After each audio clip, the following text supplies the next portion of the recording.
流水的男队 MVP 铁打的孙颖莎，伦敦世乒赛结束时，孙颖莎成为了历代女乒里唯一蝉联女子团体里 MVP 的拥有者。从釜山到伦敦，孙颖莎次次出任铁血一单，决赛更是独砍2分，将悬崖边缘的国乒拉了回来。可以说，最佳运动员非孙颖莎莫属。再反观男乒，他们的最佳却换了又换。当众人还在质疑到底哪个男乒选手才是定海神针时，世界第一的孙颖莎早已成了女乒最伟大的光。不仅在团体赛上让国乒地位坚如磐石，还个人霸榜断层世界第一将近4年，而男单的世界排名已经快要完成4代人的更迭。这边的孙颖莎持续卫冕了一个又一个世界单打冠军，还顺便凑齐了与80后、90后、00后的冠军合照。都说乒乓球队里都是天才，孙颖莎又怎么不算天才中最刻苦、最具天赋的呢？自孙颖莎19岁第一次踏上世界团体赛时，便以一单身份出现，以一己之力打哭了日本女乒4代天才，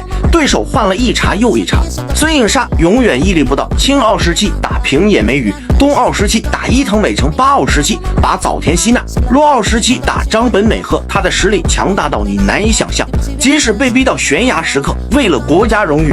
孙颖莎总会在最紧张的时刻挺身而出，咬下最重要的胜利。你强任你强，清风拂山岗